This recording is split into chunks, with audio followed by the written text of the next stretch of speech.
Pourquoi le quartier montbéliardais de la Petite Hollande porte ce nom si particulier? Il le doit à une communauté religieuse persécutée venue de Suisse via l'Alsace et ayant eu comme guide spirituel un néerlandais. Arrivé au début du XVIIIe siècle dans le pays de Montbéliard, ces anabaptistes ménonites y ont joué en toute discrétion un rôle important. Je vous raconte tout ça. Au début du XVIe siècle naissent en Europe des critiques envers l'Église catholique, notamment par Martin Luther ou Erasme de Rotterdam. Ces nouvelles idées se diffusent grâce à l'imprimerie, divisent l'Europe et provoquent des guerres de religion. Parmi les différents courants de ce qu'on va appeler le protestantisme, l'un d'eux, particulièrement radical, se développe à Zurich. Ses adeptes militent pour la séparation entre l'autorité civile et religieuse, refusent de porter les armes, prônent une vie sobre et un baptême librement choisi à l'âge adulte. Ce qui les fait s'appeler les anabaptistes, puis 150 ans plus tard ménonites, du nom de Menno Simons, ancien prêtre catholique né aux Pays-Bas, devenu guide spirituel de la communauté. La radicalité de ces chrétiens leur vaut d'être chassés de Suisse et ils trouvent notamment asile en Alsace où une communauté s'installe à Sainte-Marie-aux-Mines dans le Val d'Argent vers 1550. Elle prospère en excellant dans l'agriculture et l'élevage. Un schisme apparaît dans cette communauté vers 1690 quand Jacob Hamann exige une vie plus respectueuse des origines anabaptistes et fonde le mouvement Amish. La majorité des ménonites d'Alsace s'y convertit et émigre peu à peu aux États-Unis. Les compétences de ceux qui restent en Alsace attirent l'attention du prince de Montbéliard, Léopold Eberhard. Ce dernier mène une vie dissolue, a besoin de toujours plus d'argent et entend que ses domaines soient plus rentables. En 1709, un petit groupe d'anabaptistes se voit confier des fermes au sud de la principauté, vers Monteschoux. Mais l'intégration des nouveaux arrivants qui parlent un dialecte bernois et possèdent des coutumes différentes ne se passe pas bien.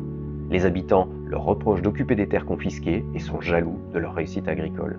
Les anabaptistes sont chassés quelques mois plus tard et Léopold Eberhard installe ailleurs la moitié d'entre eux. La principauté de Montbéliard, où les Wurtemberg ont introduit la réforme luthérienne et une certaine tolérance religieuse, a fait venir des anabaptistes. S'ils ont reçu un accueil mitigé de la part de la population locale, la présence de ces austères germanophones, particulièrement doués en agriculture, va se pérenniser, notamment suite à la décision de Louis XIV de chasser d'Alsace d'autres membres de cette communauté. En 1712, alors que l'Alsace est devenue française, Louis XIV en fait expulser les anabaptistes.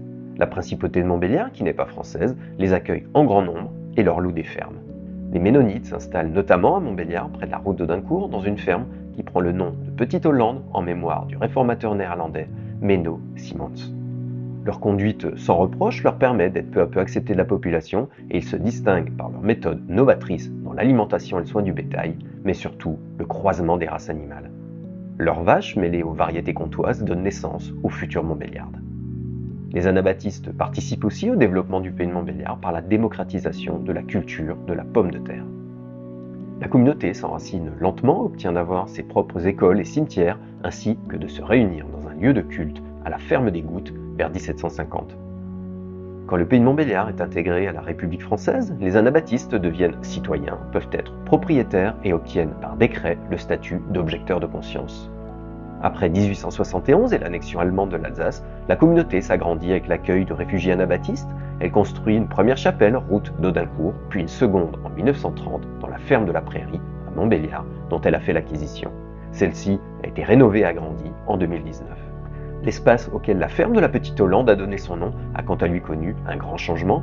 La nécessité de loger les nouveaux ouvriers de Peugeot lui a fait perdre sa vocation agricole à partir des années 50. Un nouveau quartier accueillant un quart de la population de la ville a été construit, qui a naturellement pris le nom de Petite Hollande. Ce quartier populaire a connu d'importants travaux de réaménagement et de rénovation depuis le milieu des années 2000.